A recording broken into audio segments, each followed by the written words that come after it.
Esse é o Analógico de um jeito que você nunca viu e dessa vez ainda mais diferente. Chegou então a tão esperada segunda edição do jornal físico do Correio Imobiliário. Tudo surgiu por meio dele, com o objetivo de levar a informação para outras localidades, principalmente focado no público do interior e aqueles que não têm total acesso e maleabilidade nas redes sociais, como talvez você que está aqui nos ouvindo agora. O Correio Imobiliário ele surgiu para quebrar fronteiras e mudar de uma vez por todas tudo aquilo que você pensa sobre o mercado de imóveis, seja na hora de compra, na hora da venda, ou você, corretor, de como viver do mercado imobiliário. E hoje nós estamos no 9º programa e último da primeira temporada do Correio Podcast. Desse programa que eu tenho um carinho tão grande por poder conversar com você sobre temas extremamente pertinentes sobre esse mercado ao qual sou extremamente grato. E nós já falamos sobre investimento, nós já falamos sobre consórcio e chegamos no tão esperado financiamento. Aquele que é tão sonhado por tantos e aquele que abre muitas portas para a então sonhada casa própria. E estou aqui com a Aline Dalosto, nossa convidada especial para esse nosso bate-papo de hoje, a fim de desmistificar o processo de compra de imóveis por meio do financiamento. Eu sou o Tanauê, o idealizador do Correio Podcast, e você já me conhece, mas deixo a cargo da Aline que ela se apresente um pouquinho também para vocês. Boa noite, Aline. Então, boa noite. Meu nome é Aline Dalosto. Sou correspondente da Caixa, né, há mais de 11 anos, aí, uma longa estrada no mercado imobiliário. E, na verdade, o correspondente caiu de paraquedas na minha vida, né, porque eu iniciei a faculdade, escolhi Direito, né, sou formada em Direito, fiz pós-graduação e fui indo, né, com o objetivo de seguir a minha carreira. E, nisso, entrou o mercado imobiliário, o mercado financeiro, né, na minha vida, e eu acabei me apaixonando pela profissão. Então, eu atuo hoje, né, tenho meu escritório na Duque de Caxias, ali, número 996. A gente acabou se mudando agora um pouco para um espaço maior, onde a gente está com um ambiente lá bem legal para receber o cliente e também os corretores. Que legal. Não, Aline, fico muito feliz, ainda mais por tu fazer parte dessa segunda edição do Correio Imobiliário. E ainda mais por nós já fazermos alguns negócios juntos, eu fico pensando, não tem como não conversar com outra pessoa, a não ser a Aline que está hoje me ajudando e muito nos processos também de aquisição, por meio dos financiamentos. E o financiamento esse que para muitos, né, o tão sonhado, tão esperado, e para outros, né, em outros assuntos acaba sendo um mito, algo que assusta. E por isso, nesse episódio de hoje, a gente conversar de onde é que vem o crédito, de como é que funciona, dar aquela pincelada de novo sobre Minha Casa Minha Vida e algumas dicas para as pessoas fazerem as suas aquisições com mais tranquilidade e planejamento.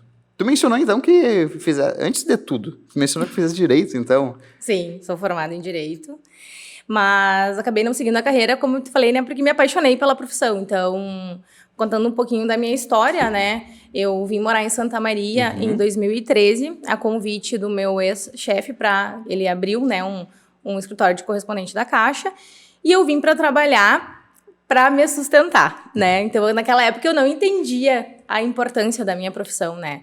Naquela época, nem se ouvia muito falar em correspondente, ninguém sabia o que era um correspondente da Caixa. Porque quando eu iniciei, a gente fazia as fichinhas lá à mão, preenchia à mão, juntava a documentação, levava lá pro gerente da Caixa. Daí o processo era moroso, demorava 1-2 meses para acontecer. Aí, quando estava tudo pronto, tinha vencido um documento, a gente tinha que ir lá buscar de novo. Então, era um auê. Então, foi nessa época que eu iniciei a minha profissão. E comecei trabalhando lá em Santiago, porque eu sou formada pela FADISMA, mas iniciei os meus estudos na URI, lá de Santiago. Então, eu trabalhava lá nessa época, né, nessa imobiliária, e fazia a faculdade. Iniciei a faculdade com o sonho de ser delegada. Oh. Sempre gostei da área criminal e gosto, amo. Tenho 2 pós-graduação nessa área, mas a vida tem surpresas pra gente, né? Então, iniciei minha trajetória nessa imobiliária. A convite desse meu ex-chefe, vim morar em Santa Maria, com 21 anos, sem nenhuma experiência, né? Mas eu tinha um sonho, que eu queria um dia, né, ser reconhecida pelo meu trabalho. Mas eu não imaginava que eu seria reconhecida pelo meu trabalho como correspondente. Eu imaginei que eu seria reconhecida pelo meu trabalho na área do direito, né? Então, comecei a trabalhar, fazendo a faculdade, né? Continuei, morei em Santa Maria desde 2013, daí continuei a minha carreira aqui. Trabalhei em 2 empresas, né? Trabalhei em Santa Maria nesse correspondente e depois eu fui para uma outra imobiliária onde eu trabalhei por quase 5 anos. E eu tinha um sonho de abrir meu correspondente. Oh. Por quê? No meio desse caminho, eu entendi que eu não fazia só financiamento. Eu possibilitava as pessoas de realizar o maior sonho que eles tinham na vida, que era ter um imóvel próprio. Então, a gente tinha uma ferramenta na mão que eu não entendia naquela época, né, qual era a importância dessa ferramenta. E com o tempo, eu fui entendendo que não era só um financiamento, era uma oportunidade para aquela pessoa, aquele cliente, realizar o sonho de ter o imóvel próprio. Porque qual brasileiro, enfim, qual pessoa no mundo que não tem o sonho, né, de ter um imóvel, de ter a sua moradia, enfim. Foi aí que virou a minha chave. E eu falei, é isso que eu quero. E é isso que eu amo fazer, e é isso que eu vou fazer. Então, foi um divisor de águas, porque ou, nessa época que eu tomei essa decisão, ou eu seguia a minha carreira, eu tinha terminado a faculdade, tinha terminado a minha pós, estudava para concurso, ou eu abria o meu escritório. Então, foi aí que eu me apaixonei realmente pela profissão, né? E falei, não, chegou o meu momento. Isso foi em 2019. Logo depois veio a pandemia. Aí, na pandemia, eu segurei um pouquinho, porque era uma coisa nova que estava acontecendo, né? A gente não sabia o que ia acontecer, enfim, não sabia o que ia acontecer com o mercado imobiliário, não sabia o que ia acontecer com a gente, né? Foi uma coisa assim, um caos que a gente passou. Demorei um tempinho mais pensando, mas com aquele sonho. Uma hora vai chegar, uma hora vai chegar. E foi, né, em 2022 que esse sonho se realizou. E aí eu abri meu escritório, quando eu abri eu trabalhava sozinha, né? Eu já tinha um conhecimento, então as pessoas já me conheciam, eu já tinha corretores parceiros que trabalhavam comigo, né? Eu já conhecia praticamente todos os gerentes da Caixa, então eu já estava naquele meio. E aí dei um peitaço, né? Digo, seja o que Deus quiser, e vamos lá. E graças a Deus, assim, o escritório foi muito mais do que eu esperava, muito mais do que eu sonhava, e hoje eu sou uma profissional completamente realizada com a minha profissão, né? E em 1 ano de empresa, a gente já conseguiu aumentar o nosso segmento, a gente tem mais 2 colaboradoras, que são a Júlia e a Isabelle, né? Que me ajudam no atendimento ali do cliente e tudo. E agora faz uns 2 meses, né? Como eu falei inicialmente, a gente teve que ir para um espaço maior, né? Porque onde eu estava já tinha uma necessidade de ter um ambiente mais confortável, com mais espaço para nós recebermos o nosso cliente. E aí foi assim que surgiu, né? A Aline da Losso Consultoria de Crédito. Que legal. E isso é bacana de pensar, principalmente por essa palavra que tu mencionou, né? É o peitaço. É ligado com aquilo que tu teve no pós-formação, vamos dizer, porque eu também fiz direito, só que eu não concluí. Eu deixei stand-by, porque acabei tendo algumas mudanças na minha vida, mas eu gostava muito da linha jurídica. Mas aquilo que tu gostava da linha do penal, eu tinha uma coisinha um pouquinho diferente. Uhum. Eu entrei porque eu queria justiça, né? Eu queria aquelas coisas dos sonhos Normal. E tudo mais. E depois eu caí na realidade que não era tão assim. Exato. E até que foi passando algumas coisas na vida e entrei pro universo dos imóveis e aqui eu também comecei a lidar com sonho. E soma isso que tu menciona. Porque, é o sonho de todo brasileiro. É um dos maiores sonhos que as pessoas vêm a se ter, né? Tu ter o teu próprio imóvel, independente daquilo que aconteça, ele é teu. Tu tem tua casa, tem para onde voltar. E o financiamento, ele possibilita bastante disso. E que bacana saber essa tua história sobre como iniciou o escritório, porque, primeiro, a parte do empreendedorismo e mostrar que dá certo. E que, às vezes, os nossos sonhos eles podem ser bem maiores daquilo que a gente está imaginando. Exatamente. Mas, em si, Aline, te agradeço muito por ter contado essa parte da história, mas vamos entrar sobre o financiamento. Iniciando sobre o processo da pessoa olhar um imóvel, o que antes disso ela precisa vir a fazer? Antes de olhar um imóvel, se organizar de que modo para começar a desenhar a sua jornada para retirar o sonho do papel. Vamos começar assim. Eu sempre, né, aconselho o cliente a primeiro ver qual é a sua realidade financeira.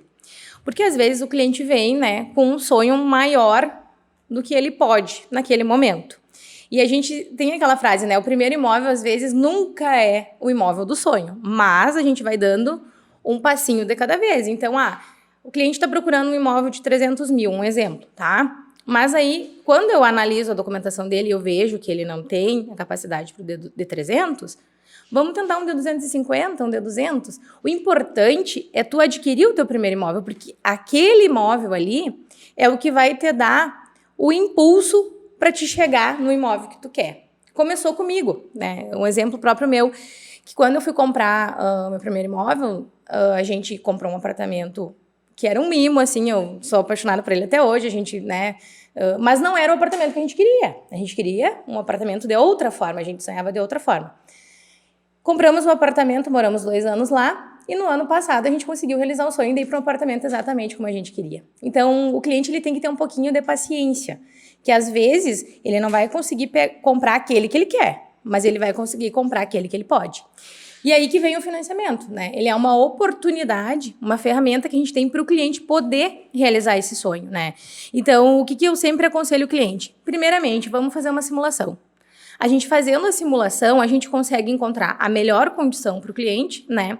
Dentro, tipo, da parcela que ele vai poder pagar, o que vai ficar confortável para ele, o valor de entrada que ele tem. Então, a gente busca esses dados justamente para encontrar, né, a melhor situação para ele dentro daquele momento que ele está vivendo. Ótimo. E isso que tu falou, Aline, eu gostaria de aproveitar já a título de um gancho também, sobre a tão famosa entrada, né? A gente vai abre ela também sobre, primeiro, e se o cara não tem entrada, o que ele faz? Tem como comprar, não tem? Como é que funciona esse processo da aquisição de um imóvel sem entrada, que é o sonho de todo mundo? Hoje, né, os bancos, a maioria dos bancos trabalham com uma cota máxima de 80% de financiamento, né? Claro que a gente tem algumas exceções, como, por exemplo, no Minha Casa Minha Vida, que quando aquele cliente ele é subsidiado, né, pelo subsídio do governo, esse subsídio pode suprir essa entrada de 20%, né? Então, um exemplo, o cliente que está comprando um imóvel de 100 mil reais, estou dando um exemplo básico só para a pessoa poder entender melhor. E aí a entrada dele vai ser 20 mil e ele vai conseguir financiar 80. Mas ele está ganhando um subsídio de 30 mil, né? Porque agora a gente teve os aumentos dos tetos, que nós vamos falar depois. Se o cliente está ganhando 30 mil de subsídio e a entrada mínima dele era 20, ele não vai precisar da entrada, porque o subsídio está compondo essa entrada. Quem vai pagar para ele é o governo, tá? Outra possibilidade do cliente financiar sem desembolsar recurso próprio é o FGTS, né? A maioria hoje dos brasileiros, eles têm carteira assinada. Então, o cliente tem a possibilidade também de utilizar o FGTS dele, né? Para poder fazer o pagamento dessa entrada ou complementar essa entrada, né? Às vezes tem muita negociação com permuta, ou às vezes, por exemplo, eu não tenho dinheiro, mas eu tenho um carro que vale X valor, o proprietário aceitando, este carro pode ser dado de entrada. Então, tem várias possibilidades da negociação. Só que a gente tem que conhecer a realidade do cliente, a situação, e também, né, aí vem o corretor para achar a melhor negociação entre comprador e vendedor. Sim, isso é importante de mencionar porque antes de, inclusive, de pontuar, só relacionar o que de fato é a entrada. Tu mencionaste ali sobre os 80% que o banco financia, no final das contas, libera. E esses outros 20% são oriundos de onde?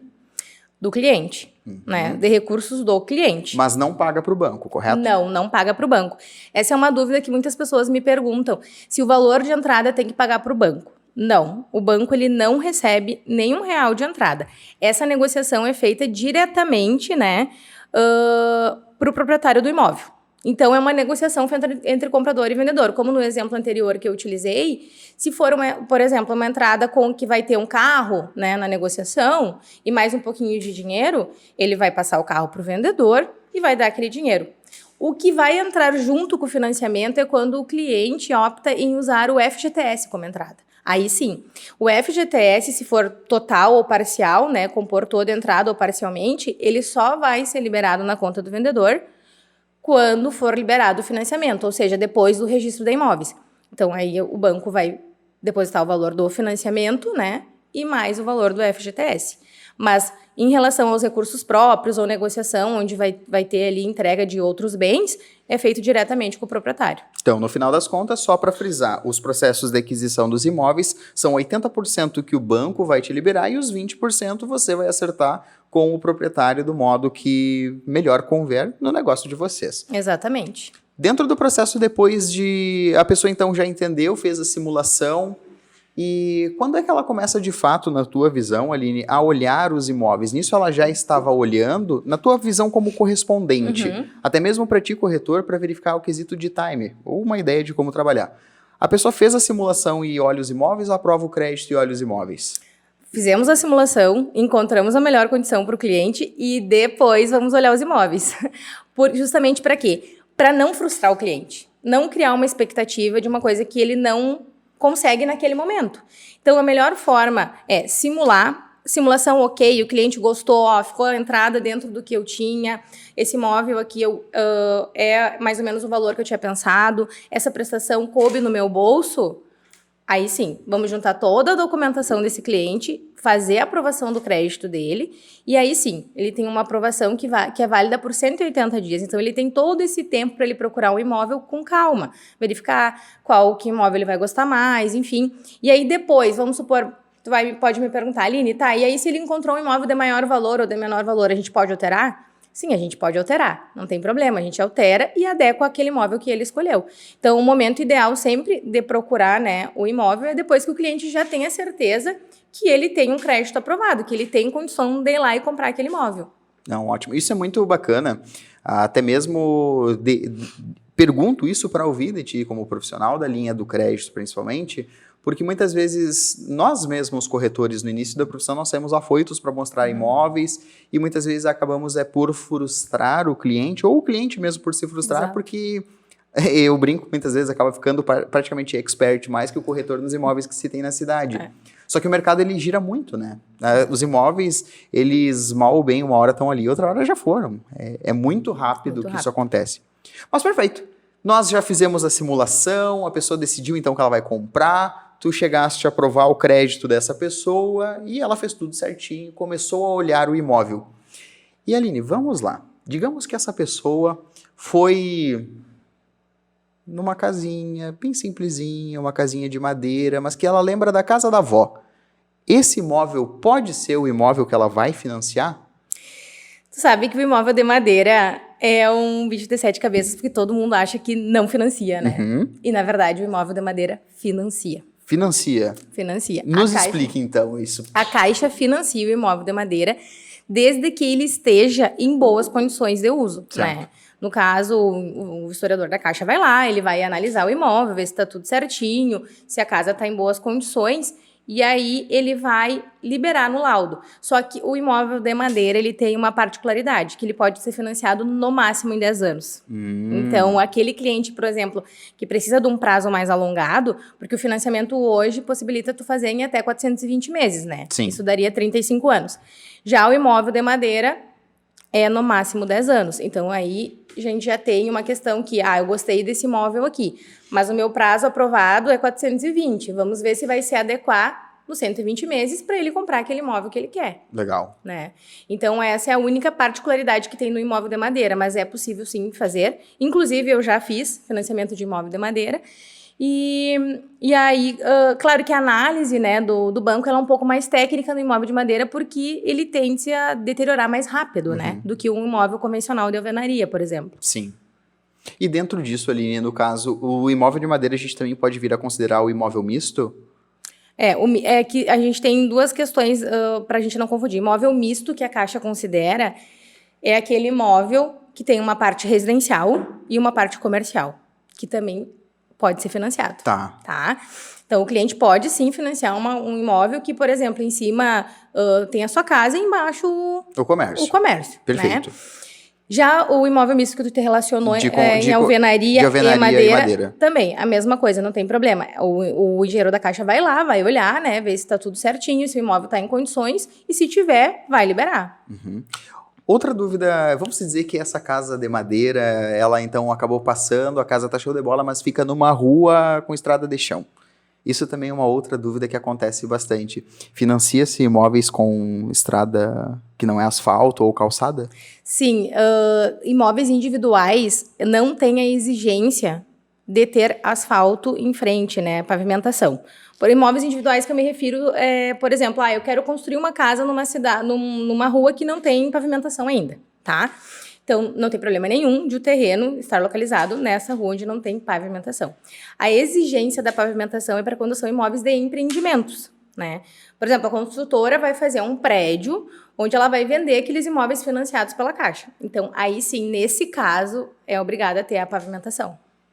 Tu vê só, né? Como às vezes aparecem cada dúvidas, assim, e confesso que algumas até surgem no dia a dia e a gente acaba não sabendo totalmente como responder, porque tem muito do senso comum. E o fundamento do correio imobiliário é justamente esse, é desmistificar por meio dos profissionais que vêm aqui conversar no nosso Correio Podcast, para te auxiliar nesse processo de aquisição do imóvel e ver que não é um bicho de 7 cabeças. Mas vamos continuar ainda na nossa jornada de compra. E essa pessoa, então, simulou, aprovou, olhou a casinha de madeira, gostou, a casinha de madeira fica numa rua que consegue financiamento, né? Então não é do empreendimento em si, acaba passando. Tudo certo. O que precisa se ter nessa casa para que ela seja de fato aprovada? A vistoria passou na engenharia, vamos se dizer. E quesito de documentação, essa casa ela pode ter só o terreno? Não, isso é muito importante. Às vezes, acontece raramente, mas com frequência, como dizem, né? Tem uma casa existente naquele terreno, mas na matrícula não está averbada, né? Está averbada, não está nem um pouco averbada e existe só um terreno lá, né? Então, assim, não pode ser financiado. Daí, o que tem que ser feito nesse caso? Antes mesmo do engenheiro fazer a vistoria, né? Ela já tem que estar regularizada, ou seja, ela tem que ter a matrícula livre de qualquer ônus, né? E o imóvel tem que estar averbado na matrícula. Se for constar só o terreno, não vai passar na engenharia, não vai financiar. Aí, vamos supor que essa casa tenha uma parte averbada. Tá. E uma outra parte sem averbar. Boa pergunta. Neste caso, não tem problema. O normativo da Caixa não impede que o cliente financie imóvel com uma parte, né, da área edificada não averbada. Então, é completamente possível o cliente comprar um imóvel onde tem uma parte averbada e uma outra parte não averbada, que acontece muito aqui em Santa Maria, né? Principalmente aqui a gente passa ali por várias engenharias e tem muitos imóveis que a pessoa vai lá, compra um imóvel depois, principalmente casas, né? Vai lá, faz um puxadinho aqui, faz um quiosque, faz uma churrasqueira, enfim, faz uma garagem. Não tem problema. Isso não vai ser impeditivo para o imóvel ser liberado para ser financiado. Mas, Aline, o meu IPTU tá direitinho, mostra lá o tamanho da casa. Isso não tem nada a ver, correto? Não tem nada a ver. A gente geralmente manda já o IPTU junto, né? Para o engenheiro já ver ali qual que vai ser a metragem total da casa. E, inclusive, eles levam em consideração a área não averbada para fins de avaliação. Então, eles vão considerar, e isso vai ser mencionado no laudo. Este imóvel aqui tem X valor averbado e X metros quadrados não averbado. Então, ali já vai constar no laudo para que o analista depois veja que aquele imóvel não tem toda a área averbada. Até porque se tu for considerar só a área averbada, às vezes tu não vai conseguir chegar no valor de avaliação de mercado daquele imóvel. né? Sim. Então, ele tem que levar em consideração o imóvel como um todo. Como um todo. Então, pois é, essa casa não vai passar. Esse cliente que a gente estava ali na jornada não vai atender porque ela não está nada averbada. Não tem como só alienar esse terreno? E a casa vai de brinde? Não, Tá. infelizmente não tem como. Vamos procurar outro imóvel. Tô passando numa ruazinha com o cliente, ele olhou uma casa show de bola. Só que nessa casa tem mais 3 casas. Não falei mais nada, mas ele foi e gostou da última, que está lá no fundo. A gente consegue financiar essa casa para ele? Vai depender se essa casa está em matrícula individualizada. Porque a Caixa, ela não financia imóvel multifamiliar, né? Então, um dos pré-requisitos do imóvel é ser unifamiliar, ou seja, uma casa por terreno, né? Uma família morando. Quando existe, e é comum da gente encontrar, mais de um imóvel no mesmo terreno, inclusive averbado na matrícula. Tá tudo direitinho, tudo bonitinho, averbadinho, não vai dar. O que vai ter que ser feito? Vai ter que ser feito o desmembramento, né, deste terreno e a individualização dessas matrículas. Então, vai ser feito a casa 1 e a casa 2. Aí, separadas, elas podem ser vendidas. No mesmo terreno, não pode. No mesmo terreno não pode. Então, Não pode. só para frisar, de novo, para aquela pessoa que não entendeu, o que é a residência multifamiliar? Multifamiliar é quando tem mais de um imóvel no mesmo terreno, né? Mais de uma família morando no mesmo terreno. E unifamiliar é quando você tem uma casa e uma família morando naquele terreno. O melhor exemplo é lá no terreno que tu construiu atrás da casa da sogra. É, exatamente. Essa daí tu não vai conseguir vir a financiar. Não vai. E acontece bastante de clientes procurar o financiamento para essa opção, né? Ou então dizer, a fulana lá, minha mãe, ou minha avó, ou minha tia, ou minha sogra, tem a casa na frente, tem uma parte lá no fundo do terreno que eu quero construir lá. Não dá, gente, não dá, tá? Tem que ser feito o desmembramento. Inclusive, eu tô com um caso agora que a gente tá trabalhando, essa cliente, ela vai fazer uma construção. Uhum. E é um terreno bem grande, onde ficou de herança para ela e para o irmão. E ela me procurou justamente para usar uma parte do terreno para construir e a outra parte o irmão dela construir. E aí, então, eu já expliquei para ela como é que tem que ser feito, e ela já está em trâmite na prefeitura para fazer o quê? Vai ser desmembrado, cada um vai ficar com o seu terreno, né? 50% para cada um, e eles vão construir cada um no seu terreno, individualmente. Se daqui a um tempo eles quiserem vender, cada um vende a sua casa, uma não é interligada com a outra, e aí é aceito também pelo banco. Ah, ótimo. Bom, então tá, Aline. Nesse caso, o meu cliente amou a casa. A gente foi e refez a visita. Só que lembra, ele gostou da do fundo. Uhum. Só que tem mais outras 2 famílias que moram e a do meio, não se bicaram. Eu vou ter que olhar um outro imóvel com ele. E a gente estava depois, passou um tempo, começou a olhar um outro imóvel que ficava num condomínio fechado daqui da cidade, onde o custo ainda ficava bem bom naquela simulação que tu fez para ele e no crédito que tu aprovou. Uhum. Só que eu peguei a documentação desse imóvel e eu vi que tem um financiamento. O cliente ficou preocupado pela casa estar financiada. Ele consegue comprar essa casa mesmo ela estando com financiamento, andando com esse outro proprietário? Sim, consegue. A gente chama esse processo de interveniente quitante. Que o que é? Quando o cliente, o vendedor, né, já tem o imóvel financiado por qualquer outra instituição, independentemente se for Caixa ou outro banco, e o comprador está querendo comprar com financiamento. Então, o que acontece?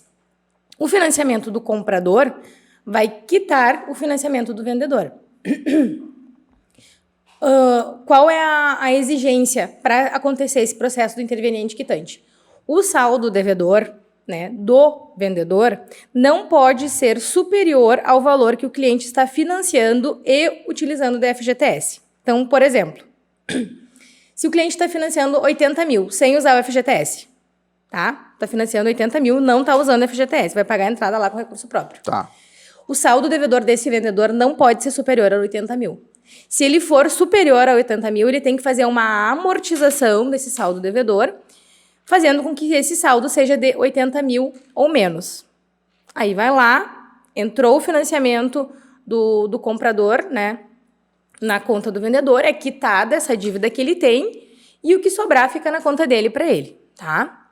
Agora, vamos supor que esse cliente está utilizando o FGTS, né? Ele está financiando 80 mil mais 20 mil da FGTS, tá? 100 mil, totalizando tudo. E o vendedor tem um saldo devedor de 90 mil. Neste caso, não vai ser preciso fazer a amortização. Por quê? Porque o FGTS vai suprir esses 10 mil a mais que ele tem de saldo devedor, né, em relação ao financiamento do cliente. Então, quando tem utilização do FGTS, o saldo devedor não pode ser maior que a soma do financiamento mais FGTS. Quando não tem FGTS, o saldo devedor não pode ser maior que o valor financiado. Mas é possível, sim, fazer o interveniente quitante, onde o financiamento do comprador quita do vendedor. No momento que a gente vai averbar, né, esse contrato de financiamento no registro de imóveis, é dado baixa nessa alienação na matrícula e feita uma nova alienação em nome do atual comprador. Ótimo. Então, só para recapitular naquilo que aconteceu ali, a pessoa, para ver se você entendeu, se vai comprar um imóvel que ele está financiado e não vai utilizar o FGTS, o financiamento ele não pode ser o valor financiado menor do que o débito do outro financiamento. Exatamente. Ou seja, é por segurança do próprio banco. Porque Isso. ele não tem a garantia, porque ele não tem nada a ver com a forma que tu vai acertar com a outra pessoa. Exatamente. E se for utilizar o FGTS, por que que o FGTS dá? Porque o FGTS é o próprio banco quem vai te reter. Então não tem como tu não pagar. Exatamente. Ou seja, é assim, ó, o negócio ele é bem preto no branco praticamente. Não, e isso gera também total segurança, tanto para o comprador como para o vendedor, né? Porque a Caixa é uma instituição renomada, onde o cliente sabe, o nome Caixa tem força, né? Hoje ele é o banco que mais financia. Então, a própria Caixa, o próprio banco que vai te dar essa garantia de que teu imóvel vai ser quitado. E o que sobrar vai ser depositado na tua conta. E para o comprador a garantia de que ele está comprando um imóvel livre de qualquer ônus e que vai ser quitado aquele financiamento anterior e feito um novo no nome dele. Então, é um processo tranquilo para qualquer uma das partes. Não, e foi tão tranquilo, mas tão tranquilo e seguro, que esse cliente ele gostou e vai ficar com esse imóvel. Eu peguei os documentos já, né? Peguei lá os documentos do proprietário, do atual proprietário da casa, do novo, e entreguei lá para ti na Dallos Consultoria. E agora, o que a gente vai precisar fazer esse cliente no final das contas? Ele que está comprando, que passou pelo processo, para você lembrar, simulou, aprovou, aí olhou o imóvel, posteriormente gostou, encaixou a condição, juntamos a documentação, foi para a Aline, e aí? Então, depois de todas essas etapas que tu falou, neste caso que a gente foi para outro imóvel, vamos ter que fazer uma nova engenharia, né? Olha só! Então, a gente vai ter que fazer uma nova engenharia, uma nova vistoria desse imóvel. Foi lá, o engenheiro foi lá, passou, deu tudo certinho, né? A gente vai para a próxima etapa, que é a liberação do FGTS do cliente. Então, é nesse momento que o cliente vai definir, ó, vou utilizar meu FGTS como entrada ou não vou utilizar meu FGTS como entrada. E uma pergunta que eu sempre recebo também é se o cliente ele é obrigado a utilizar todo o saldo. E não é, ele usa quanto ele quiser. Ele pode usar uma parte ou integral, tá? Feito, então, esse processo, o próprio correspondente que faz, né? A gente tem acesso a todos esses sistemas da Caixa, então a gente vai solicitar ali para o cliente fazer a autorização no aplicativo. Ali no aplicativo ele vai baixar o extrato dele, vai nos mandar o extrato atualizado, vai autorizar a consulta, né, do saldo do FGTS dele ali e a gente vai fazer o processo de solicitação. Esse processo demora em torno de mais ou menos 5 dias para o banco reter o valor e bloquear para ser pago depois para o vendedor. E aí acontece muito do cliente, a gente já explica antes, mas tem muitos clientes que às vezes acabam esquecendo ou enfim... eu fui olhar meu saldo, não tem mais nada. E não se preocupem, tá? Quando você faz a solicitação do débito do FGTS e o saldo zera, é porque o banco, né, reteve esse valor para liberar junto com o financiamento, para ter uma segurança de que esse valor não vai ser sacado. Porque tem outras opções hoje de saque, como, por exemplo, o saque aniversário, que é importante falar, acho que vou puxar um gancho e vou falar sobre isso também, que aquele cliente que faz a opção pela antecipação do saque aniversário, ele vai ficar com o saldo do FGTS dele bloqueado. Então, se esse cliente fez a opção pela antecipação do saque aniversário, ele não vai conseguir utilizar o FGTS para o financiamento.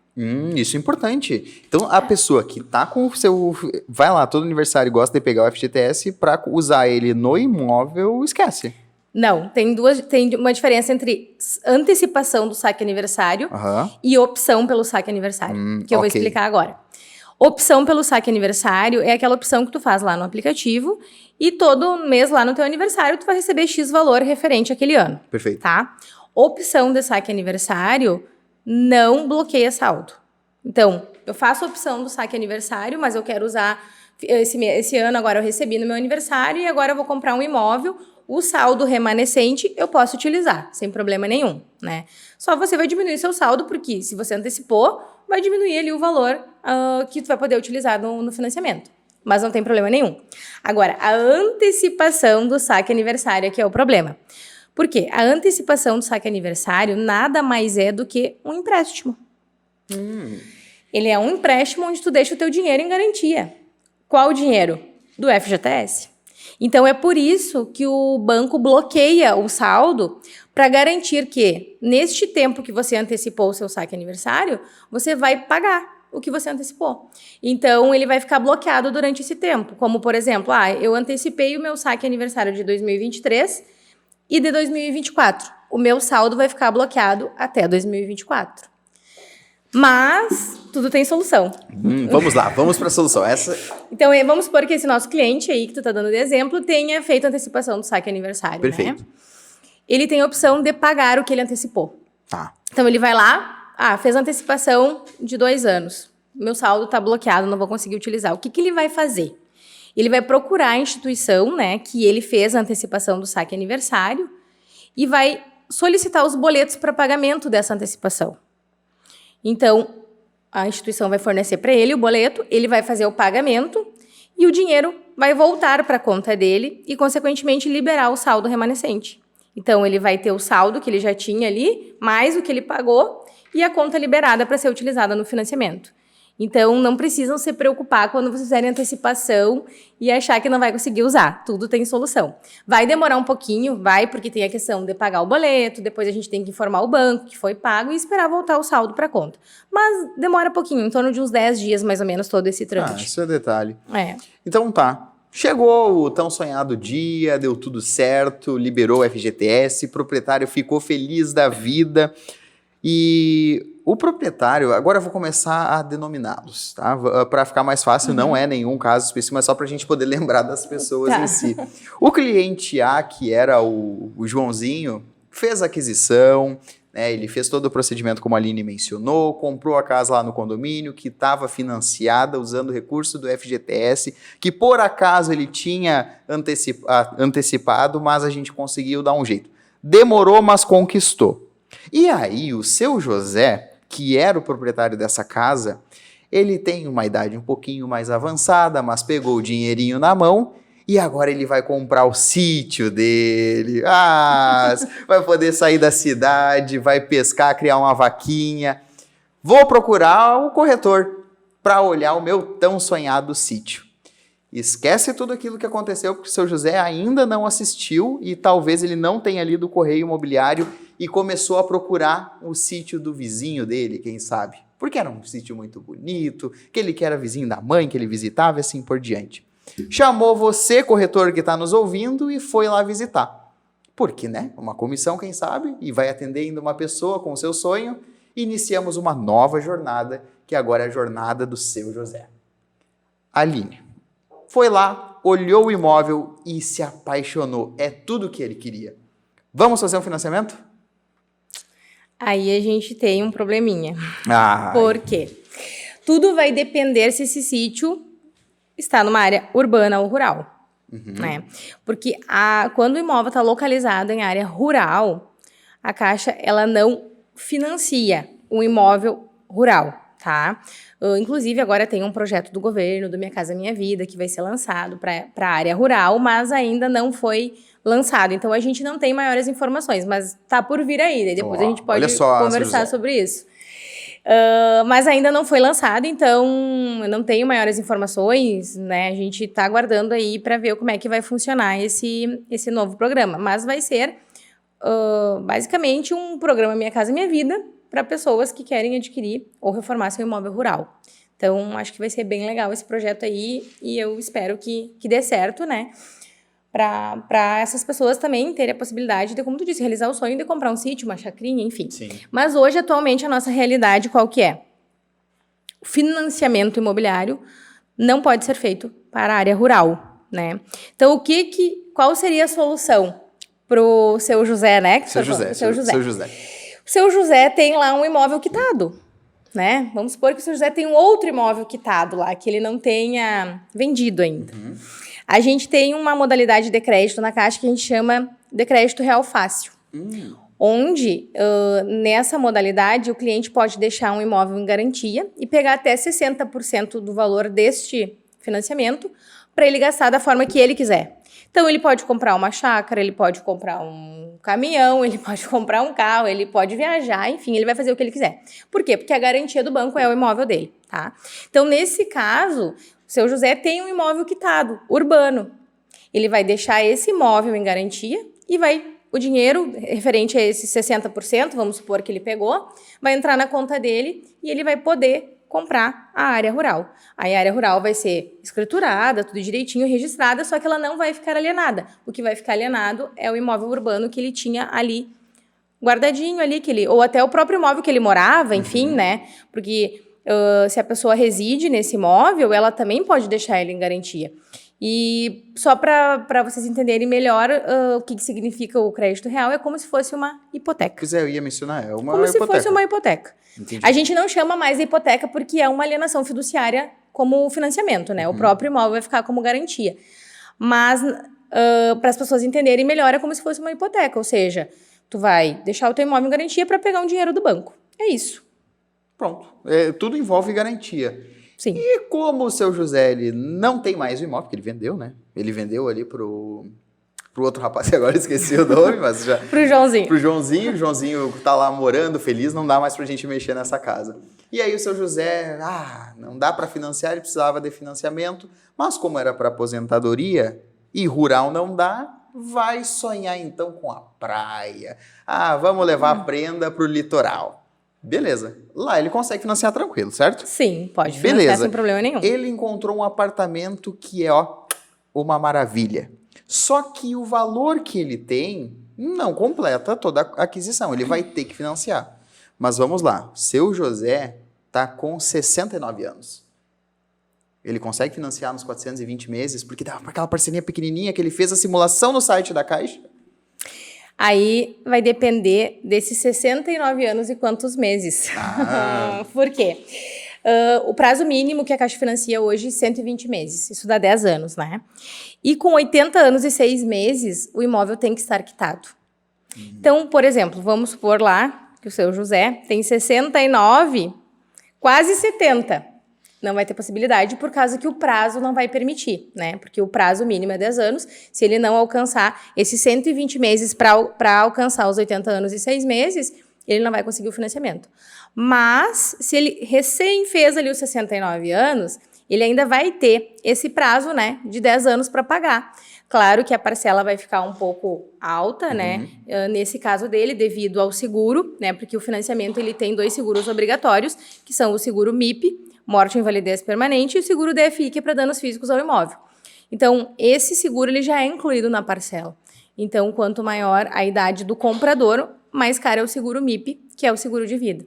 Então, ele vai ter uma parcelinha ali um pouco maior, mas ele vai conseguir fazer o financiamento. Então, a idade é muito importante quando a gente vai fazer principalmente a simulação, porque é ela que vai calcular a capacidade financeira do cliente em relação ao valor de parcela, prazo, né, e entrada. Então, às vezes, tu vai fazer o mesmo imóvel para um cliente que tem 30 anos e tu vai fazer a mesma simulação para um cliente que tem 50, vai dar diferença devido a essa idade, devido ao seguro e aí a capacidade financeira dele também, né? Então, quanto maior a idade, menor é o prazo. Então o seu José, nesse caso, se encaixa. Ele fez a recém, 69 anos, e vai se dar de presente a tão sonhada aposentadoria na praia. E só que assim, seu José comprou, fez todo o procedimento bonitinho, que a gente já mencionou, usou o recurso dele, o restante ele financiou como dava. Beleza. E aí a gente entra para Mariazinha, ela que é a neta do seu José. E ela viu que o avô conseguiu comprar o imóvel dela, e ela que morava de aluguel, né? Tá fazendo ainda a faculdade, e ouviu falar no Minha Casa Minha Vida. E a Mariazinha pensou, por que não? Agora chegou o meu momento, vou comprar o meu imóvel. E ela viu aí que tem um apartamento show de bola sendo lançado, que estava uns 400 mil reais, com uma suíte maravilhosa, pracinha e coworking no prédio e várias outras coisas muito boas no ladinho da FSM. No final das contas, ela tem hoje um estágio, onde ela recebe ali 1.300 por mês. Como é que funciona o caso da Mariazinha? Bom, como eu falei inicialmente, a gente tem que entender a realidade financeira daquele cliente, né? Em relação à Minha Casa Minha Vida. Hoje, a gente teve a implementação do Faixa 3, né? Que isso foi maravilhoso para o mercado imobiliário e para os clientes também, porque possibilitou que aquele cliente que antes não tinha possibilidade de financiar pelo SBPE, por exemplo, porque a taxa de juros era mais alta, agora ele consegue enquadrando no Minha Casa Minha Vida, né? Que é aquele cliente ali que tem uma renda de 4.400 até 8.000. Então, hoje, a Minha Casa Minha Vida, na faixa 3, perdão, ele vai de uma renda de 4.400 até 8.000 reais, tá?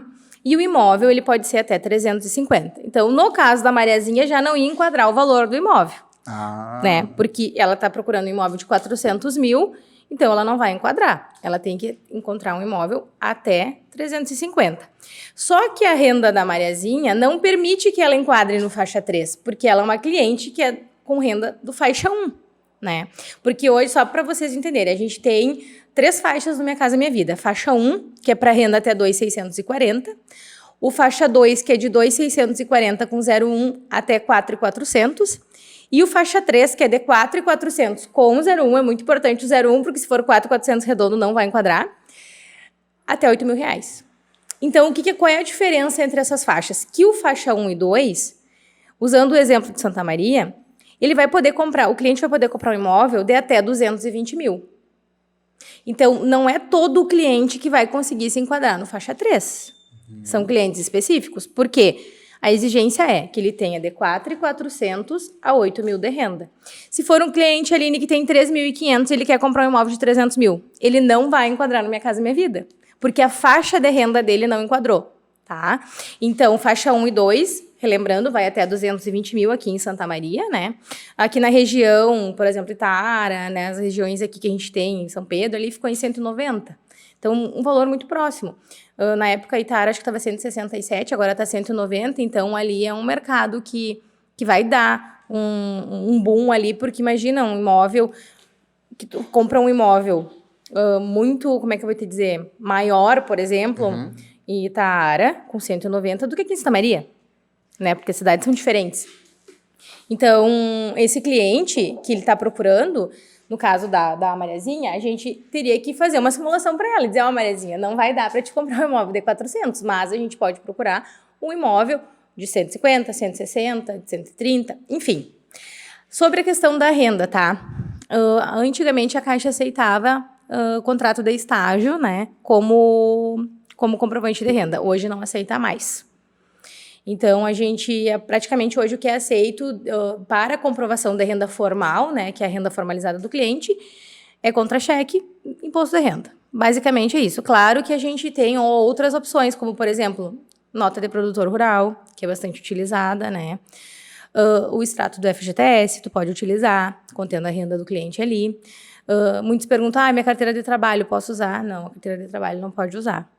Contrato de aluguel pode ser utilizado como renda, né? Se a pessoa tem um imóvel alugado ali, ela tem o contrato assinado, tem os comprovantes de pagamento, a gente pode utilizar como renda também, né? E, principalmente, agora puxando essa questão da renda da Mariazinha, nosso exemplo, a gente tem muita procura de cliente MEI e cliente autônomo, né? Que qual seria a maneira dele formalizar a renda? Declarando imposto de renda. Sim. Só que a gente tem um prazo para declarar imposto de renda, que todo ano é liberado em março e geralmente termina em maio, né? Então, o que acontece? Se o cliente não declarou dentro daquele ano nesse prazo, a Caixa ainda vai aceitar que ele faça a declaração com 30 dias de atraso. Então, por exemplo, o prazo da declaração encerrou em maio, ele tem até junho para fazer a declaração, 30 de junho, que nem foi nesse ano. Se o cliente não declarou até 30 de junho, não adianta ele declarar depois, porque ele não vai conseguir formalizar a renda dele. É possível fazer essa declaração fora do prazo? É possível. Se for qualquer contador, o contador vai dizer, não, tu vai pagar uma multa e tu vai conseguir declarar. O problema é que o normativo da Caixa não permite isso. Então, a gente tem muitos casos também que o cliente chega com uma declaração feita 2 dias antes de te procurar, entende? E, na verdade, ele perdeu o dinheiro, porque não vai ser possível utilizar aquela renda ali. Então, sempre eu bato nessa tecla da compra que o cliente tem que se planejar, né? Tu não acorda, por exemplo, de manhã, hoje eu vou comprar um imóvel. Resolvi que hoje eu vou comprar um imóvel. Vou procurar, vou sair procurando, não sei nem se eu tenho como pagar, enfim. Não, é um planejamento onde tu tem que começar já a buscar informações. O que eu preciso para financiar? Qual é a documentação? Tem como tu fazer uma simulação para mim? O correspondente, ele trabalha de forma gratuita. A gente pode fazer 100 simulações para um cliente ou para o corretor, que a gente não vai cobrar nada. Então, o cliente vai ali, se precisar fazer 10, faz 10. Mas vai se informando, vai tentando buscar informação. O Correio Imobiliário está aqui para isso, né? Como eu te falei, eu achei a ideia de vocês muito inovadora, eu achei muito interessante, porque vai trazer informações para as pessoas. Porque às vezes as pessoas acham que é impossível dela comprar. Eu tenho uma renda de R$ 1.500, eu tenho uma renda de R$ 1.300, eu não vou conseguir comprar meu imóvel. E consegue porque hoje a gente tem essa ajuda do governo, né, através do programa Minha Casa Minha Vida, que beneficia muitas famílias que têm uma renda mais baixa, oportunizando elas de conseguir realizar o sonho da casa própria, né? Não, isso que a gente praticamente tem, e tem tantas outras coisas em si, que uma das principais necessidades para te tirar o sonho da casa própria é justamente também se oportunizar, principalmente também no fato de ouvir e buscar o conhecimento. Exato. Não é só depois sair a moda louca olhando imóvel, né? E você, corretor, também não adianta mostrar qualquer tipo de imóvel, porque o exemplo da Mariazinha, ele é um exemplo muito contundente. São Exato. coisas que acontecem todos os dias, principalmente para ti que está começando e ouve o Correio Imobiliário. Digo isso porque eu fiz isso. Né? Muitas vezes eu saí lá, não, eu quero uma casa assim, e eu nem fazia. Vamos lá, vamos mostrar uma casa. E aí saí olhando apartamento para cima e para baixo, não sei o que, olhar legal, juntou a documentação. Depois, fiz a simulação. Depois, mandei para correspondente para fazer a aprovação. Depois, tipo assim, não fez todo o processo que a gente mencionou antes. Sim. E aí chega o cliente na hora e não dá. E a frustração? Exatamente. E o sentimento que tu traz, tu tá para prestar um serviço, né? E para ti que tá buscando imóvel, conta com o corretor, conta com o correspondente, né? Essa tríade que é você, eu corretor, você também corretor, e a Aline ou outros correspondentes estão aqui para servir como um auxílio. E a gente falou sobre outros processos de aquisição, onde o principal deles vai ser você guardar dinheiro, você se planejar, você se organizar para fazer a compra. Se quiser, se tem ainda uma possibilidade de aguardar um pouquinho mais, fazer um consórcio, porque Também. pode vir a fazer, colocando ali uma parcelinha, quando vê você é contemplado e consegue fazer a aquisição, ou se já quer se oportunizar, tem o financiamento. Ele não é um monstro, não necessariamente. Ele surgiu para oportunizar também. Se você tem renda, se você consegue garantir para o banco que você vai comprar, tá tudo bem. E pagar aluguel não é errado. Mas e se você estivesse ganhando aluguel? E se alguém estivesse pagando um aluguel e pagando a prestação para você? Tu tá morando na casa do teu pai? Tá morando com teu namorado? Por que não deixa lá? Tem o teu apartamento, tem uma pessoa alugando e pagando a prestação. Exatamente, rentabilizando, né? E como tu falaste aí, a gente tem situações e situações. Por exemplo, o financiamento, tem muita gente, porque eu vou pagar 3 imóveis, eu vou pagar 4 imóveis. Vamos falar sobre o consórcio também, que eu acho que é uma ferramenta incrível. O financiamento, ele é para aquela pessoa que precisa do crédito de imediato. Né? Então, eu encontrei um imóvel que eu gostei, eu não tenho tempo de comprar um consórcio, pagar, dar lance e contemplar. Não, eu preciso do imóvel agora, porque geralmente a venda é momento, né? Sim. Então, tipo, o imóvel não vai ficar esperando, né? Não Você fica. ir lá, comprar o consórcio, contemplar, porque eu quero pagar mais juros, enfim. Então, são duas ferramentas completamente diferentes. Qual a vantagem do financiamento? A vantagem do financiamento é que você vai ter o crédito imediato, vai pagar juros sim, né? Porque nem uma instituição, nem o teu amigo vai te prestar dinheiro sem ter cobrado de juro, né? Quem dirá o banco? Então, obviamente que o banco vai cobrar os juros porque ele está te adiantando um valor para ter oportunidade de tu comprar o teu imóvel. Então, é um dinheiro que tu não tem, que o banco está te emprestando para te poder comprar agora, e ele vai ter que cobrar uns juros por isso. É, tá? é aquela questão do tempo. Tu tá pagando pelo tempo que tu não tá esperando. Exatamente. Então, o financiamento, ele é utilizado para aquele cliente que tem a necessidade de comprar naquele momento. Ou aquele cliente, por exemplo, do Minha Casa Minha Vida, onde ele vai ter um suporte do governo através do benefício para oportunizar ele de adquirir o primeiro imóvel. Que esse foi o intuito, né, da criação do Minha Casa Minha Vida. É fazer com que pessoas que não tinham condições de ter o seu imóvel, que pagavam aluguel, hoje conseguir comprar o seu imóvel, né? E isso deu muito certo. Então, muitas famílias aí hoje que não tinham imóvel próprio, hoje têm, em razão do Minha Casa Minha Vida. Já o consórcio, ele é uma ferramenta onde tu não paga juros, tu paga só a taxa de administração, que o que é? É a taxa que a administradora vai ter que cobrar para administrar o teu consórcio. Só que ele é um processo mais lento, né? A gente tem ali oportunidades do cliente ser contemplado por sorteio ou por lance. Vai ter aquele cliente que vai ser contemplado na primeira parcela, porque todo mundo tem que ser contemplado. Por exemplo, se você fizer um consórcio de 200 meses, todas as pessoas que estão naquele grupo obrigatoriamente têm que ser contempladas em 200 meses. Então, quer dizer o quê? Tu tem uma segurança que todo mundo vai sair daquele grupo com o seu dinheiro ou com o seu imóvel. Só que ele é uma compra planejada. Ou seja, o cliente vai se programar, eu não tenho pressa de comprar meu imóvel agora, eu estou recém começando a olhar e eu não quero pagar juros. Então, para esse cliente, a gente vai oferecer o consórcio. Porque para ele, ele não tem pressa, ele não quer pagar juros, então o consórcio vai ser a melhor opção. Mas eu tenho aqui a Mariazinha, por exemplo, que ela não pode perder essa oportunidade. Ela achou um imóvel que ela queria, ela precisa do dinheiro agora e ela não tem tempo de esperar o consórcio. Então, ela vai utilizar o financiamento. E, inclusive, ela pode utilizar o financiamento, né, para comprar esse imóvel naquele momento e conseguir fazer a compra dos sonhos dela. E depois ela pode adquirir um consórcio, e pagando aquele consórcio, quando ela for contemplada, ou seja, por sorteio ou por lance, ela ir lá e quitar o financiamento dela com o consórcio. Então, essas ferramentas, elas se complementam, né? Porque tu tem a possibilidade também de quitar o teu financiamento com a carta de crédito e aí não pagar mais juros, pagar alienação.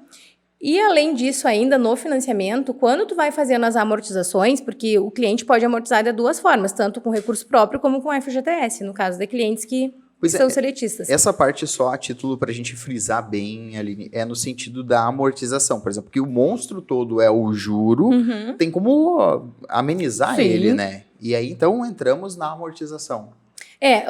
Porque assim, uma coisa também que o cliente não entende, e às vezes nem o próprio corretor, é que o juro ele é anual, né? Então, independentemente se o cliente contratou em 420 meses, ou em 360, ou em 120, o juro é o mesmo. O juro é 7%. Independentemente do prazo, vai ser 7%. Como que é contabilizado esse juro? Ele é contabilizado anualmente. Então, o cliente vai pagar 7% ao ano, tá? Se ele ficar 30 anos pagando, ele vai pagar condizente os juros a 30 anos. Mas vamos supor que esse cliente, ele tá todo mês ali, ou a cada 3 meses, enfim, o tempo que ele quiser. Falando agora de recurso próprio, porque a FGTS tem prazo, daí eu vou falar depois. Todo mês ele vai ali e amortiza um pouquinho do saldo devedor dele. Ele vai diminuindo o valor da dívida. Por quê? O juro incide sobre o saldo devedor. Então, se hoje eu financiei 200 mil, o meu juro de 7% está incidindo sobre 200 mil. Sim. Vamos supor que no mês que vem eu fui lá e dei 5 mil de aporte, um exemplo. Hoje eu tenho um saldo devedor de 195 mil. Então, o meu juro está incidindo sobre o 195. Então, quanto menor o meu saldo, menos juros eu pago, né? Então, aquele cliente que ele vai amortizando o saldo devedor e diminuindo o valor da dívida, quanto menos tempo ele demorar, né, para quitar esse imóvel, menos juros ele vai pagar. Porque, às vezes, ali na simulação, o cliente pensa assim, olha ali e diz, eu estou financiando 200 mil, vou pagar 500. É que isso está considerando 30 anos. Sim. Então, uma compra a longo prazo. Daqui 30 anos, o teu imóvel de 200 está valendo 600. Então, mesmo assim, tu está ganhando. E a tua prestação tende a se manter naquele patamar ou diminuir, quanto que o aluguel ele vai aumentar. Isso é importante de frisar. Todo ano ele vai aumentar. A importância de se oportunizar a fazer a aquisição do seu imóvel, porque é isso aí, o aluguel sobe na medida do tempo. Mas eu não vou comprar o meu imóvel. Não, isso para mim não é uma coisa boa. Tudo bem, fica no teu aluguel, fica quando vê com os teus rendimentos e assim por diante, tá tudo bem. Contudo, o aluguel sobe, ele tem seus reajustes. E se porventura vir a financiar, eu tenho um imóvel e agora eu tenho custos com o imóvel. Concordo, mas tu tem o teu bem que na medida do tempo também está se valorizando, também se corrigindo, depreciando, mas faz parte. Só que, em compensação, ele está ali estático, no valor dos custos, ou melhor, se estiver financiando, o valor vai diminuir, ao invés de subir como o aluguel sobe e se corrige. Lá vai pedrada. Até porque também a tendência do salário sempre aumentar, né? A gente tem a tendência de cada ano o salário aumentar. Então, quando tu tá comprando o teu imóvel, tu tá pagando Um imóvel que é teu, que daqui 1, 2 anos, se tu achar que tu não, tô pagando muito juros, enfim, não tá dando, meu saldo devedor tá corrigindo, tu pode vender, e aí tu já vai ter uma lucratividade sobre esse imóvel, porque o imóvel hoje, ele valoriza a cada dia, não é nem a cada mês, a cada dia é a valorização do imóvel, né? A gente sabe, principalmente agora com as mudanças do Minha Casa Minha Vida, a gente já notou que os imóveis começaram a subir o preço. Então, quem aproveitou a oportunidade e comprou naquele momento ali, que ainda a gente está com essa, né, ainda tem muitos imóveis hoje com valor mais abaixo, aquele cliente que está em cima do muro, agora é o momento dele comprar. Tu tá com uma taxa de juro baixa, tu tá com a oportunidade de ganhar o subsídio e tu tá com o imóvel ainda estabilizado no valor de mercado, né, no valor de venda de mercado. Sim. Daqui a um tempo vai começar a subir. Aí tu fica esperando a taxa baixar ou tu fica esperando... eu vou esperar. Muitos clientes falam, vou esperar a taxa baixar, só que daqui a um tempo a taxa não vai baixar e o imóvel vai subir o valor. Então, tipo, baixou a taxa, baixou, mas o meu imóvel agora que valia 200 está valendo 300. Sim, porque com a taxa diminuindo, tem uma maior procura do crédito naturalmente, sim, com maior oferta de crédito, os imóveis acabam não conseguindo atender toda essa demanda. É aquela regra básica do mercado. Uhum. Mas ali a gente já está praticamente se encaminhando para o fim desse nosso bate-papo, que tu vê só, né? A gente pegou a jornada dos clientes e eu faço uma pergunta, se puder colocar aqui no comentário se essa forma lhe ajudou a entender um pouco mais do financiamento, eu vou ficar muito agradecido para ver se a gente está conseguindo trazer o conhecimento do modo que se propõe. Mas praticamente o debate é pronto.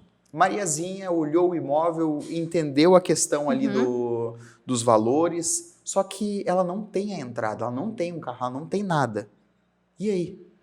Aí a gente vai ter que orientar essa cliente para ela, então, né, se programar para isso. Uhum. Então, essa cliente, por exemplo, a Mariazinha, seria uma cliente que ela poderia fazer a aquisição de um consórcio, por exemplo, porque surgiu uma ideia de comprar um imóvel, mas ela não tem aquela necessidade momentânea de comprar um imóvel.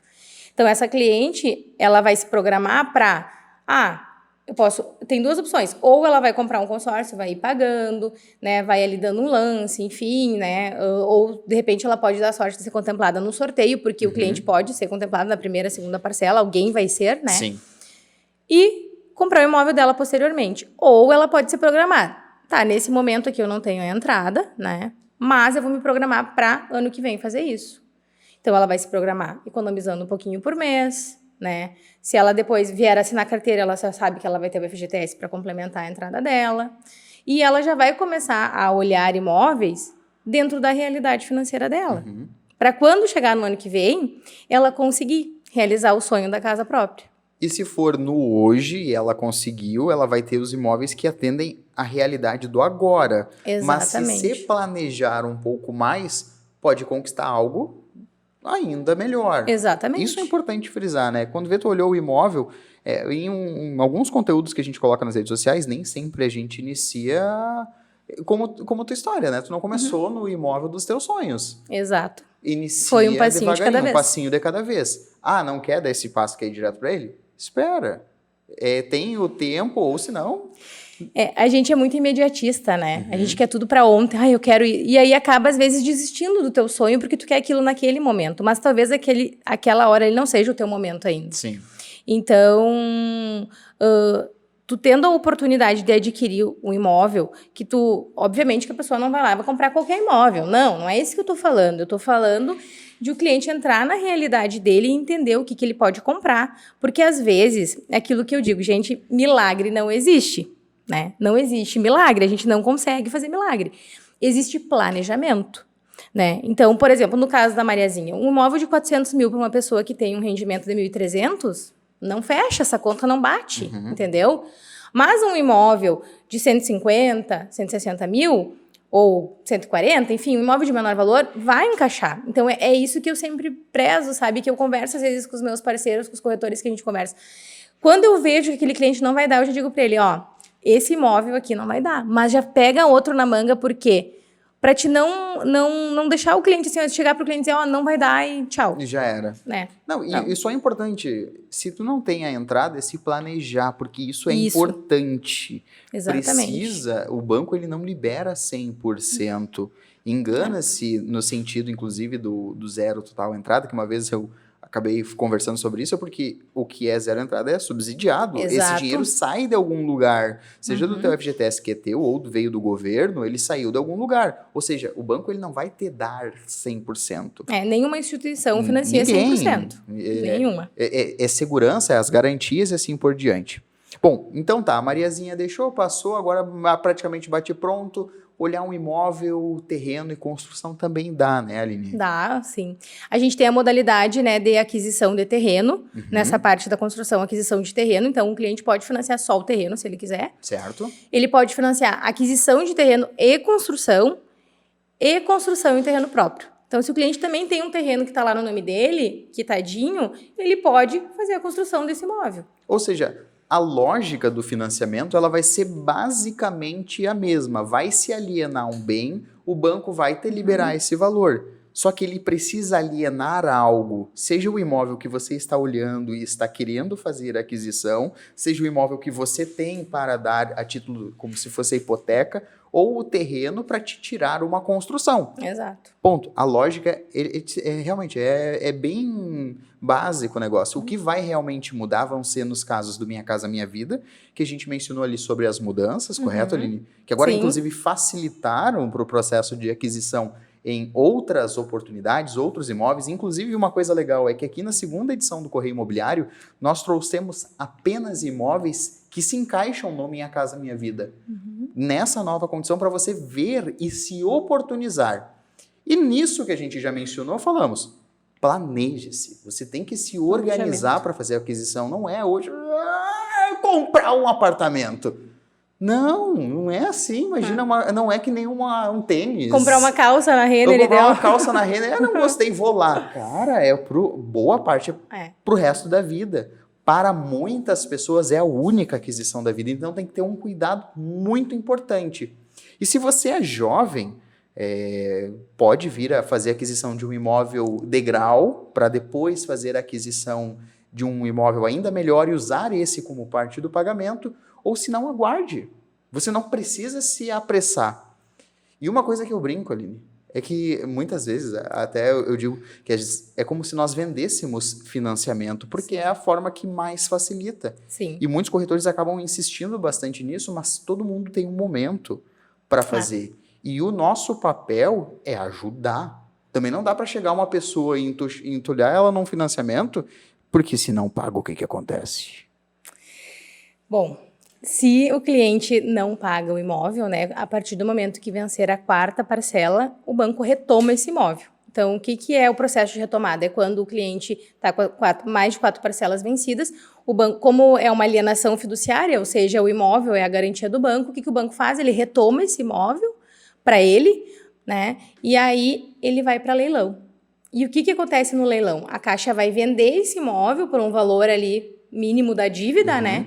Para quê? Para pagar a dívida. Se ele vendeu um pouquinho acima da dívida, esse valor, né, retorna ali para a pessoa que era proprietária do imóvel. E se o valor foi suficiente apenas para quitar a dívida, ela não vai receber nada. Então, o banco vai leiloar esse imóvel para poder o quê? Diminuir o prejuízo dele. Ou seja, agora você, corretor, olhando aqui no meu olho, cara, não vende qualquer coisa. Responsabilidade em primeiro lugar. Um imóvel, um financiamento, um compromisso para a vida de uma pessoa. E não pode ser atirado ao léu. E deu certo, tua comissão está no bolso, beleza. E daqui a 4 meses, essa pessoa vai conseguir pagar? Vai dar certo? Então, o fundamento do Correio Imobiliário e da gente fazer a próxima, praticamente, a gente não encerrou desse modo, mas é porque precisa às vezes dar uma chacoalhada para que não faça besteira. Por isso que eu sempre bato nessa tecla, né, Tanauê? É planejamento.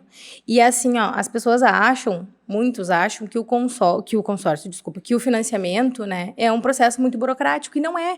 O processo é simples, ele é rápido e ele é fácil. Desde que você tenha profissionais capacitados do seu lado para te ajudar nessa caminhada.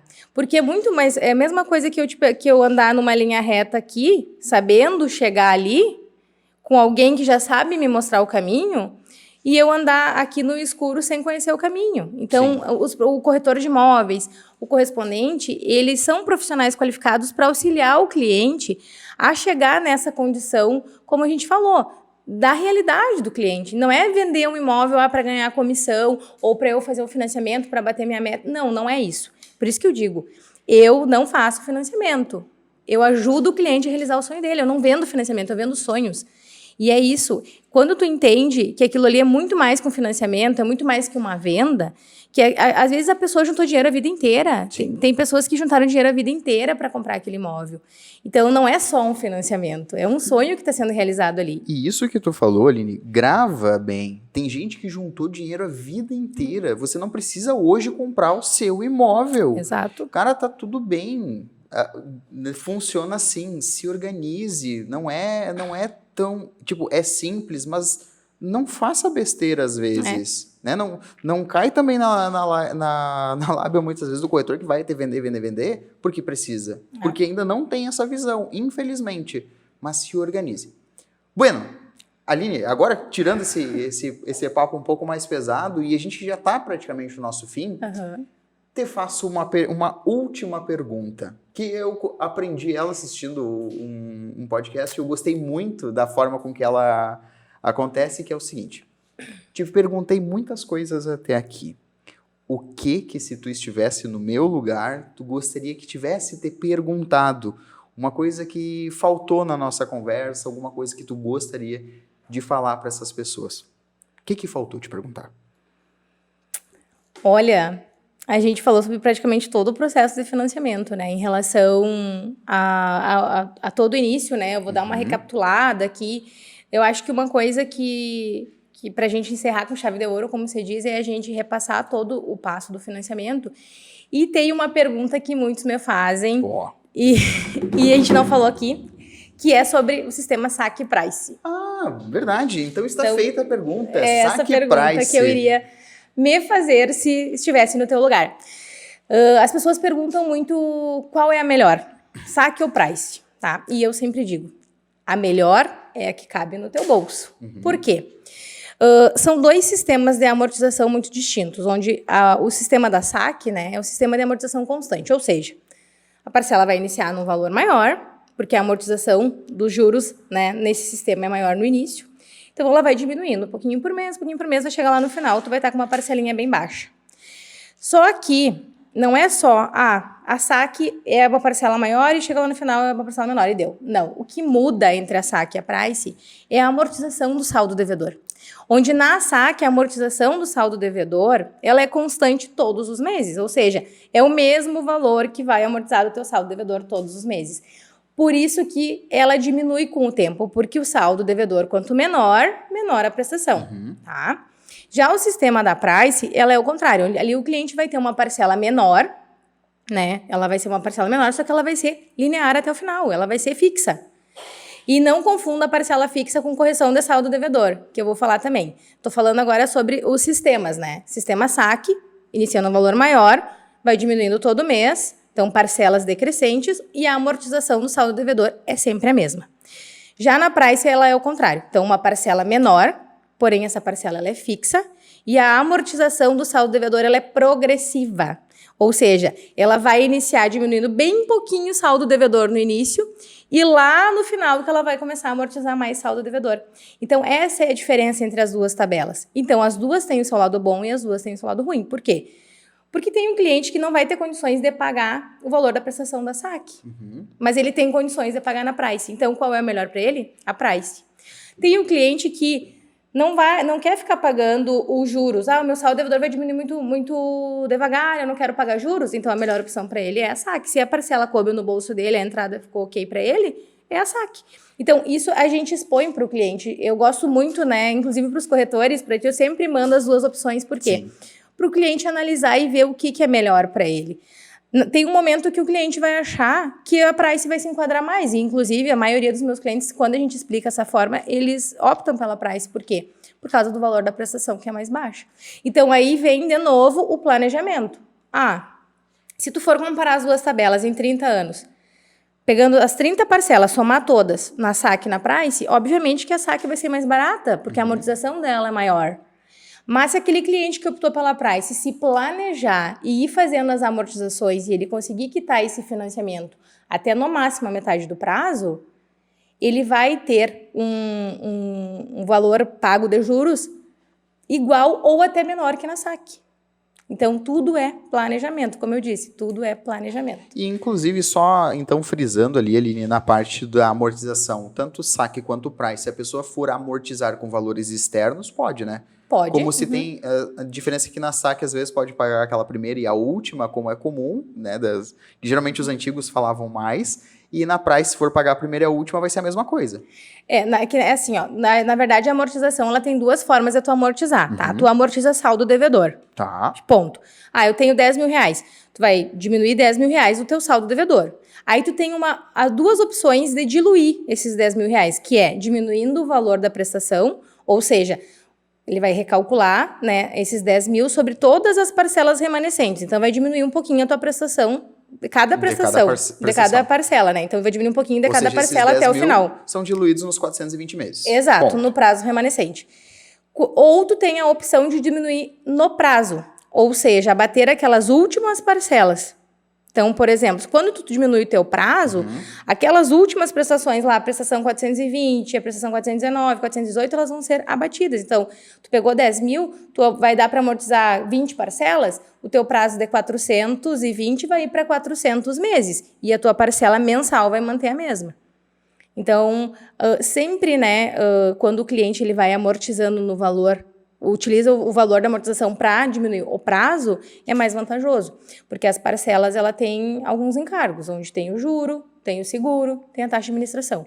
Quando o cliente amortiza essas parcelas, usa a amortização para diminuir o prazo, ele não paga esses encargos daquelas parcelas que ele abateu. Sim. Né? Então, consequentemente, ele está pagando menos juros. Ou seja, está aí o segredo para você pagar menos juros no seu financiamento. Sim. Bom, Aline, eu fico muito agradecido por tu ter disponibilizado o teu tempo para desmistificar o financiamento e nós trouxemos então toda essa visão desde o início da busca da pessoa. Então, assim, não vá olhar os imóveis. Sendo muito sincero, para mim é muito bom porque eu tenho metas às vezes de visita. Em alguns casos, corretores têm metas de visita. Então, seja melhor para você. Faça uma simulação direitinho para ver o que se encaixa, aprove esse crédito, se ficou boa a condição. Posteriormente, visite os imóveis que se encaixam nesse crédito aprovado.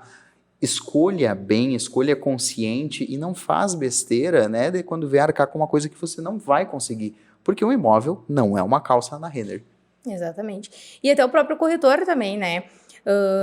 Quando o cliente procura ele ali, primeira coisa, o corretor procura o correspondente, seu correspondente ali que já é seu parceiro, e verifica com ele, pode fazer uma simulação para mim com essa renda aqui. Perdão. Com essa renda aqui, quanto que o meu cliente consegue financiar, para ele já ter pelo menos uma base. Se não conseguiu aprovar o crédito naquele momento, não vai perder a visita. Vai lá visitar com o cliente. Mas pelo menos já vai com uma simulação junto para te ter mais ou menos uma noção se aquele cliente vai ter a capacidade financeira ou não. E não se iludir o próprio cliente, porque a frustração é para os dois depois. Exato. E a frustração do cliente é ainda maior, principalmente se ele visita, se apaixona e posteriormente o imóvel foi vendido, porque os imóveis estão ali, mas eles estão ali porque eles são imóveis, mas eles estão sendo negociados diuturnamente praticamente. Então é esse tato muito importante para você ter. Ali então meus agradecimentos e te deixo uma mensagem, né, para quem está nos ouvindo como conclusão. Eu primeiramente te agradeço, né, pela oportunidade de estar aqui contigo falando sobre o financiamento imobiliário, né, e quero dizer para os corretores, os clientes que estão nos ouvindo, né, que não fiquem com dúvidas. Perguntem, a gente está aqui para isso, né? Nós correspondentes, o nosso trabalho é esse, é auxiliar o corretor, é auxiliar o cliente para fazer o financiamento, para conseguir concluir aquela venda da melhor forma possível, né? Sem frustrar o cliente e sem frustrar o próprio corretor, porque às vezes ele está na expectativa de fazer aquela venda e acaba não dando certo. Então, a gente está aqui para ajudar vocês, para auxiliar vocês, para fazer simulação, para fazer avaliação, e inclusive, né, todos os corretores parceiros e ainda os que não são parceiros estão todos convidados para conhecer meu escritório, né? E o que vocês precisarem ali da gente, a gente vai estar à disposição para atender vocês aí com muita alegria e muito entusiasmo. Com total certeza. Bom, gente, então esse foi o nosso 9º programa do Correio Podcast. e o último programa dessa primeira temporada. Eu só tenho a agradecer a todos vocês que nos acompanharam até aqui e acreditaram nesse projeto. A todos os convidados que passaram por essa mesa, que trouxeram suas experiências, suas vivências, suas histórias e oportunizaram para muitas outras pessoas também a noção de que sim, é possível adquirir a casa, o apartamento, o terreno, tirar o sonho do papel. Porque comprar um imóvel não precisa ser um bicho de 7 cabeças. E encerro apresentando para vocês essa que é a segunda edição do Correio Imobiliário. Para mim é como um filho que nasce e dessa vez trazendo ainda um tato diferente, apresentando aqui o Correio Podcast com seus conteúdos para comunicar com praticamente todas as massas às quais tem acesso. O Correio Imobiliário fica em Santa Maria, no coração do Rio Grande do Sul. É distribuído na nossa região, mas se você quer ter acesso, ele já está nas plataformas digitais, nós estamos veiculando na Amazon de forma gratuita, estamos em outras plataformas para você acessar de onde quiser, acessa ali no Google, no próprio site do Correio e várias outras coisas que estão sendo pensadas, desenhadas para a segunda temporada que logo vem aí. Então, muito obrigado mais uma vez e esse foi o 9º programa e o último Correio Podcast. Prepare-se para o Talks, que vai ser sim o nosso encerramento.